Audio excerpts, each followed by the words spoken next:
Good afternoon, viewers, and welcome to Nigeria Now on Echo Television, where we look at some of the angles in Nigeria and then what is happening over there. We'll be looking at the economy, politics, health, and then any other angle that we feel is very relevant that we need to bring to the forefront for you to be aware of, and also so you can actually also air your views by joining us live on Facebook and on YouTube. We'll do just that. I am Sela Elisha Dasham, and I'll be doing the program alongside Rachel Tansey. Good afternoon. Afternoon, How Celia. you doing? I'm fine. How about I'm you? great, thank you so much. And we have quite a number we'd love to look at. We hope we'll be able to cover that before our time will elapse. And we would love to start looking at politics, where we are saying that Syrup have decided again, because we know they are actually in the business of suing. They have actually sued the speaker, talking about the Speaker of House of Representatives Abbas and also the Senate President Akpabio regarding over 344.85 billion naira for National Assembly budget. Now they are asking the House of Assembly to actually give them detail of what they intend to do with this money. Already we're seeing there's already a 6 billion naira by the side for car parks, and that car park is meant for the Senate President and the House of Representatives. Of course, with what is happening in the country, Serap have every right to actually sue them, and then they actually have some of their reasons why they did that. And you know, Richard, I mean, a number of people will actually have something to say, especially regarding the issue of car parks. Now we're saying that for each of them, the part of the budget, because I know you and I, we spoke about the 2024 budget, and they're looking at some of the money that have been allocated to various Yeah. ministries, agencies, and including the House of Assembly. Now we're seeing Serap here telling them that they need to explain in detail what They is do. this money meant for. And then even looking at the issue of the car parks, I mean, one, they say because part of the thing they wanted was two car parks, which was one for the Senate President and one. And then you Yeah. remember, you already came for, or they were under attack regarding the issue of the SUV that they Yeah. brought into the country, and a number of allowances which Nigerians felt that at a time where a lot of things is happening, just take a look at the hardship in the country. And then it seems as if those people over there are just having a swell time enjoying themselves, and they do not even have an idea what is happening.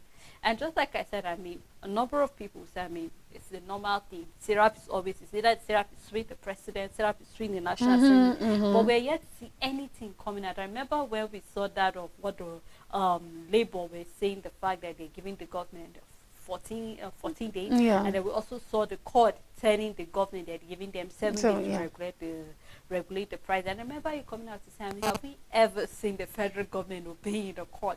But here we're saying that Syrup is suing National Assembly regarding this money.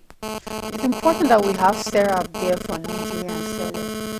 Even if the court order is never been adhered to by the government, even if the suit doesn't go that far, it's important that we have Sarah out there for Nigerians, because you know what?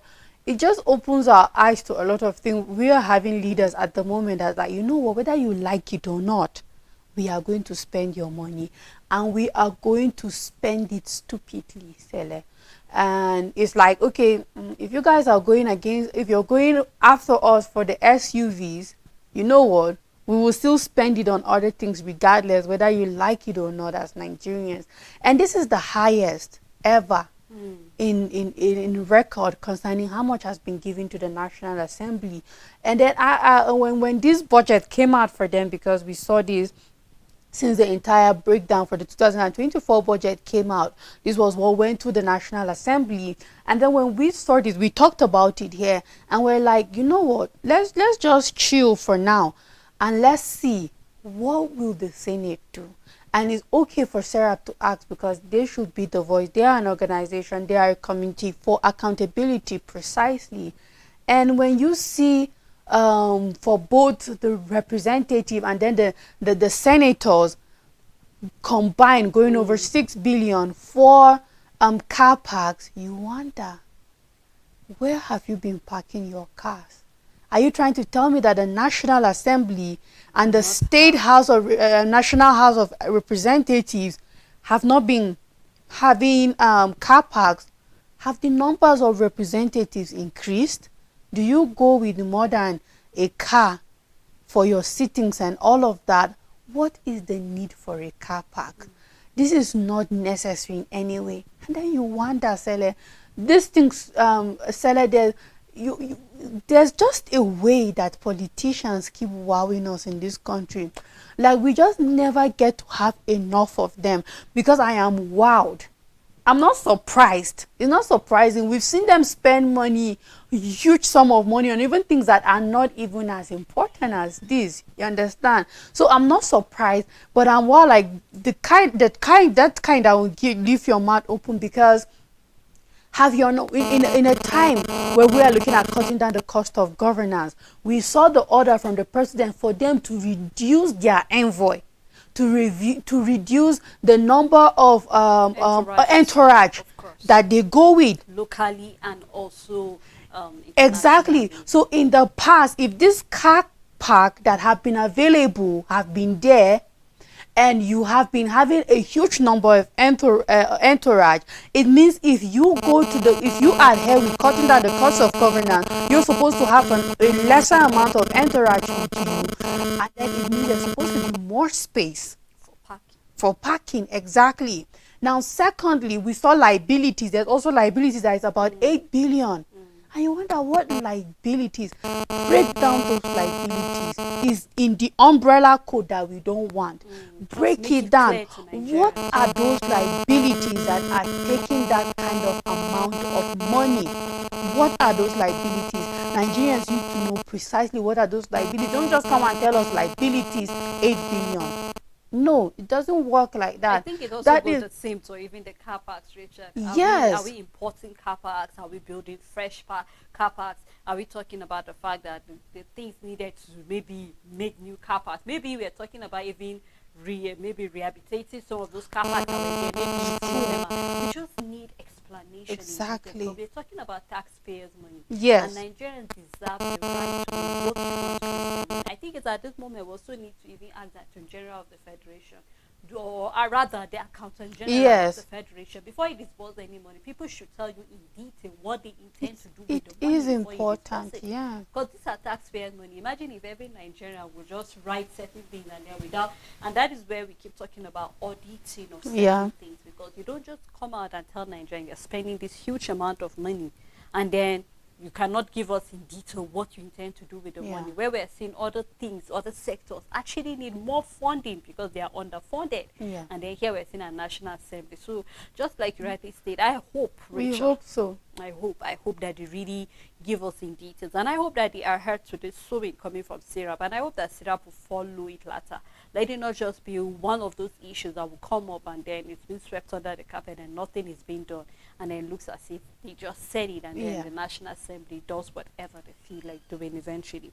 Now we're saying, let's take a look at what the health sector is saying. We're saying that the World Health Organization is giving us a prediction with the fact that, you know what, by 2030, about 10 million health workers will actually be lacking globally. This is not just about Nigeria, because already this concern came at a time where there was more like a sit-in, and then we're seeing that the health workers here in Nigeria are coming out with the fact that, you know what, with the brain drain that is going on, and then we need able hands. And we're seeing here that World Health Organization is coming out to say, you know what, not only is Nigeria going through brain drain, globally there is going to be shortage if something is not being done about that. And I think it's very important, because looking at the health sector, we've said this a number of times, the fact that this is one of those sectors that no country whatsoever should play with. In fact, these predictions looking at low-income countries.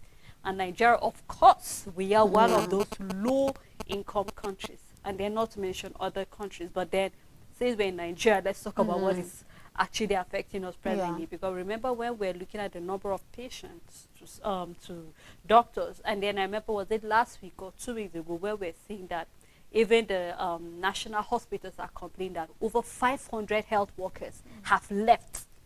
And then this is a concern. So if we're saying that over 500 have left in less than how many years or how many months, then you could actually tell what will be the future for Nigeria health sector by 2030. The number or the way and the speed which our doctors, our nurses, our midwives, and everybody in the health sector is moving out of this country is alarming. And I think the earlier the federal government realized that they need to do something to cut this down, not only will they stop them from leaving the country, but what are the modalities that the government is putting in place? Talking about their welfare, talking about therapies, talking about a number of things that need to be done. We also even mentioned the state of some of our hospitals. They are really dilapidated and they really need to be worked with. I mean, you'll be happy, of course, because this is what you've always wanted to be a doctor, and then there are no even tools for you to use. So that alone can also be frustrating for health workers, and that can affect them, to the way that they will want to leave the shores of Nigeria. So I think this is a wake-up call, if you ask me, for the government. I said that earlier in the morning during our morning show, with the fact that the government don't need to wait for 2029 to start something. Right now is the time, because in fact, if you ask me, it's even late, Rachel. But it can actually start something now if really we are serious in having our doctors back, except if we want more Nigerians to keep dying because they cannot have access to adequate health care and other things that are needed to take care of them. There are more poor countries than Nigeria in the world. However, I would like to put Nigeria there, not because there's any statistic yet showing which country is going to feel the blow more concerning the shortage of health workers. But I like to put Nigeria there. Why? Because of our population. Now, there's a pattern when it comes to populous countries. That is, you find them everywhere. There's Japan a lot in very populous country. And I want to look at countries like India, Nigeria, and I want to look at countries like China. Now, populous, not like there are other countries that are not bigger than us. The United States of America, by population, is bigger than us. But when you look at landmass, they are bigger compared to what we have in size of a country. Now, when you look at a pattern with such countries that are still third world, of course, China is not, but I'm putting it there because populous, you find out that there are a lot of Chinese people spread across the world. Just like how there is a lot of Nigerians all over the world. And then when it comes to India, there are a lot of Indians like everywhere, just as much. And in fact, you will find more Indians where you think Nigerians are plenty. You will find them there, like the UK and all of that. Now, however, the difference and why Nigeria is, I am putting us on the spot that there's no statistics saying that Nigeria will feel the shortage more. But the difference between these populous countries that are out there and us is that they have better healthcare technology, services, and provision and access. India, we go to India for our health, tourism, and all of that, heart conditions, whatever it is, we go to them. Meaning, despite them living, they have world-class health services and provision and technology and all of that compared to us. And of course, we can't even put ourselves close to China.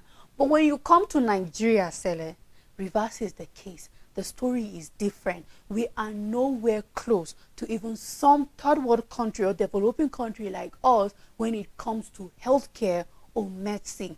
And that is why I feel, despite us not being the poorest country in the world, because I want to believe that this shortage will be felt in other countries that are very poor. We know that the majority of poor countries are from Africa and in Africa, and they are already, in these very poor countries, there is a kind of pattern that is same as Nigeria, where they get to study abroad, a lot don't come back. They stay there, or when they get the knowledge in their country, they move out elsewhere. Now, that is because we have other countries that have more money than us, have advanced technologically when it comes to medicine, are in need of workforce.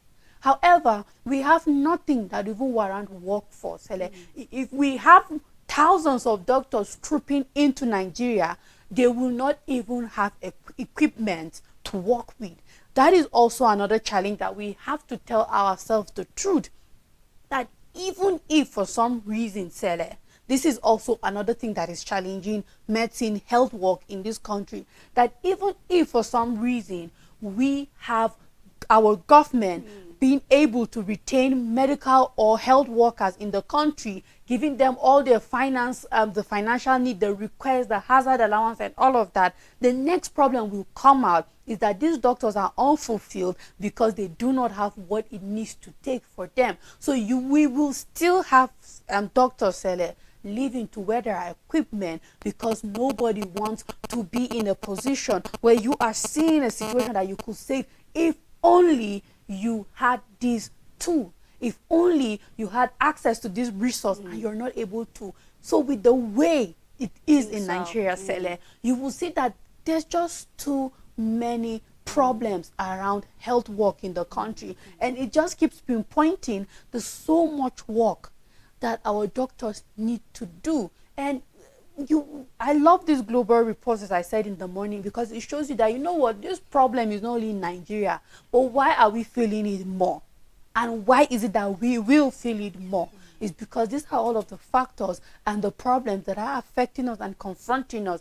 And as it is now, Sele, nothing is being done until you hear the encounter of people in the hospital. Then you will know that it's not only lack of doctors, but it's the lack of facilities. We might have huge looking hospitals, but they are empty when it comes to facility tools, when it comes to machines, when it comes to everything that is needed to run a successful hospital. Richard, you actually, you've hit the nail on the head of actually the points that are needed. And no wonder, we're feeling the blue more. Remember last year we were looking at when the federal government said they needed retired doctors to come back and be consultants or be part-time. And you and I frowned on that. I said, medicine is something that keeps evolving, like it's not stagnant. It's something that keeps changing. Science doesn't stay the way it is. The way people do diagnosis before, it's not the same way they do right now. The advanced way of doing it. So you're bringing people who were there then, bringing them into the system right now, it's actually going to be bad. And then even talking about consultants, how many consultants do we have?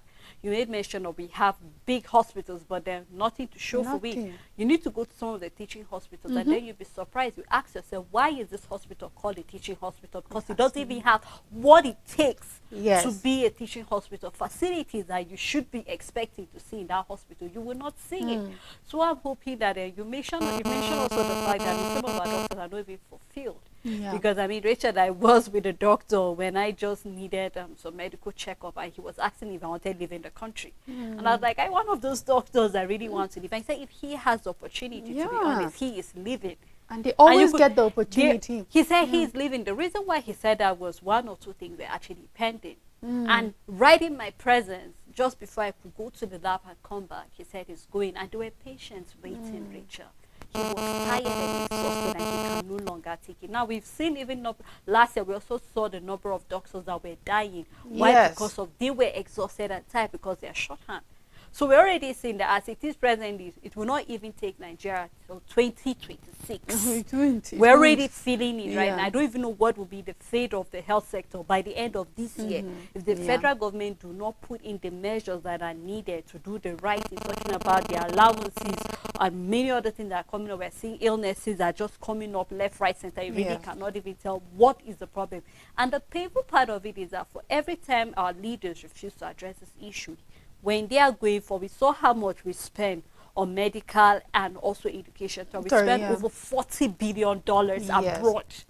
And that was just in the interval of 10 years. So not even talk about, that was to 2022. So Rachel, just take a look at from 2023 till date. How much more have we enriched other nations? Money that should have been injected into the economy. So whether we like it or not, we cannot separate one thing from the other. They are actually interwoven together, and I'm hoping honestly that this will not just be another talk, but it will be that our government will actually back it up with their action to do what is expected of them to do. Now, talking about hardship, we're saying that right now the hardship is getting hotter by the day, so I don't think there's anybody in Nigeria that's not feeling the blow of this hardship. If you're talking about food prices, you're talking about commodity, you're talking about transportation. Virtually everything in Nigeria right now is expensive. In fact, I was in a public transport, and the driver said that it will soon get to a point that maybe we'll start buying the air we breathe. And I laughed, and I said, maybe for some people, if they have their way, will actually be buying the air that we breathe. But praise be to God, Rachel, we don't have to buy the oxygen. But other people are buying it in the hospital because they are ill. Now, that is on another note. A lot of things are happening in the country. We're seeing various states are actually being affected. In fact, we're seeing the fear that protests might rock the FCT if something is not being done to rectify the issue of hardship in the country. Last week, we already decided it seems as if almost every day you cannot do Nigeria now. No, you cannot talk about the issues in Nigeria without talking about the fact that there is hardship presently in the country. And a number of things Nigerians are expecting from the government. I mentioned earlier the fact that we're already seeing the court telling the federal government to regulate the price. Federal government is trying its best to open the reserve and make sure there is food and all of that. I mean, during the weekend, I was in the market and Richard, a basket of tomatoes was as high as 10 to 13,000 naira in just. So I could only imagine how much tomatoes will be in Lagos, in Abuja, in Port Harcourt, if it is that expensive in just.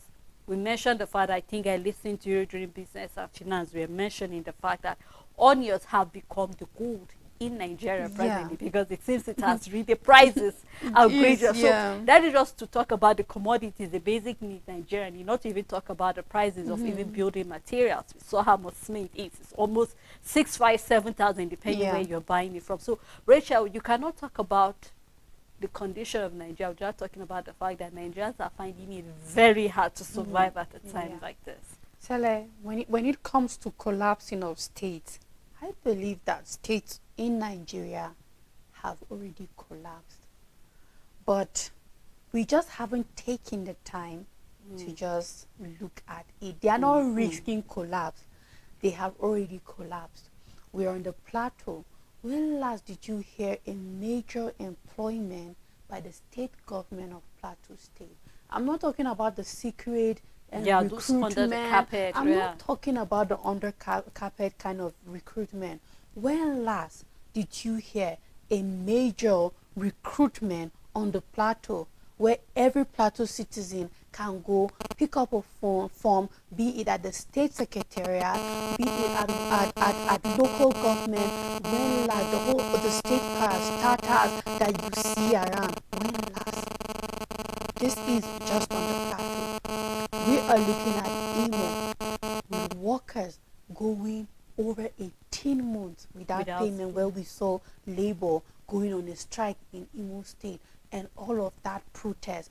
We are looking at states that minimum wage has been in existence of 30,000 for over 5 years. And we're still having orders in 18. Many states, is few that are able to implement it. Many states out of the 36 states in Nigeria are able to implement that. And you tell me that states haven't collapsed yet. And the same thing regarding major employment in states is not only on the plateau. Let's talk about security. Whether we like it or not, a state government should be able to afford an amount of security in the state. Why are you thinking we are having so much of banditry, kidnapping, insurgency, and all of these petty crimes in the state? There are some crimes of some insecurity that we don't have to call the aid of federal government. It's not done. It shows that this state have nothing and cannot offer their people anything. That's why everything looks like a call onto the federal government. And these are some of the things that we will look at. So when you say a recent collapse, I know the only project we've seen in state, just like we saw past President Muhammadu Buhari saying enough, is only flyovers within the state capitals. You know why? Because that is the best the state government can do. If they could have, if they were in the if they could have done, if they could do more than that, they will do more than that. Because you know what? In as much as we have corruption, we still have leaders that are bent on making a difference. and if they could make a larger difference than what they did, they could. We can't just sit down and put an umbrella code and say no state government is working. It's because this is the best they can do, because we still have leaders that want to do more than they are capacitated to do in regarding the finances of their state. But some governors will come and see debt from the past administration, and they will see so many areas, and then just imagine a project for a state governor will be to clear backlogs of salaries. So what are we talking about? The collapse is there. Maybe it should be risks deeper collapse, something like that, because if you're to analyze it, there's just a lot of states, you really said it, Richard, a lot of states are already collapsing, because we're going to take a thorough look at it, of course.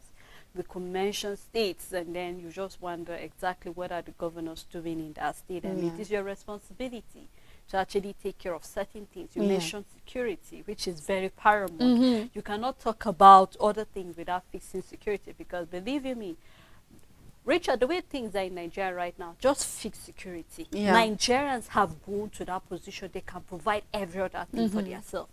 Nigerians provide security by themselves, Rachel, because in your house right now, you have to make sure that the fence is to a very high. The gates are well locked. If you can afford to have an essential dog or a local dog, you have it. Why? Because you're watching out for yourself.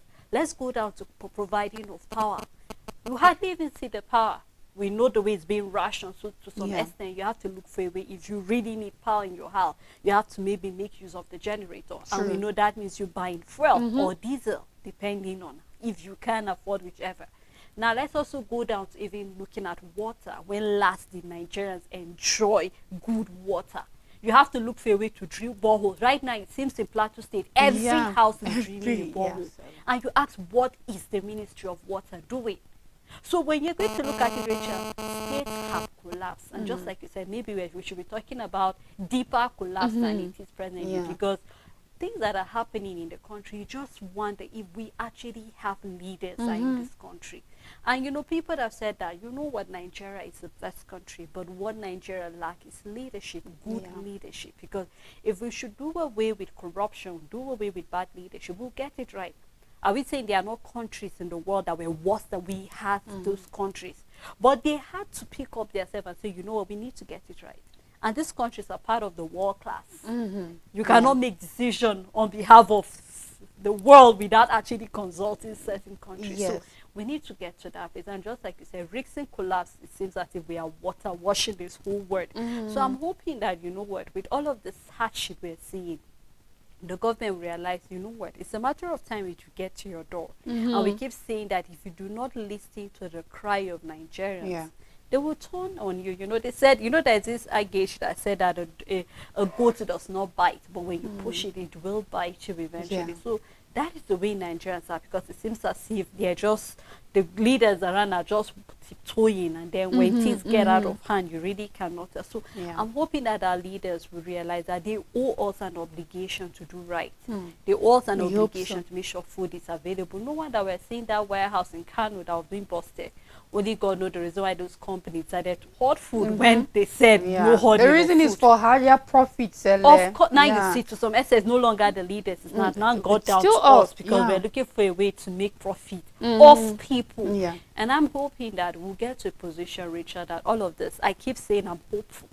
I'm really hopeful. And I will never lose hope in Nigeria, because I believe that we will definitely get it right. But if we are willing to get it right. Well, Rachel, thank you for doing this. You're welcome, Sarah. And also thank you to our viewers for making us a part of your afternoon until we come tomorrow. Do have a blessed day ahead.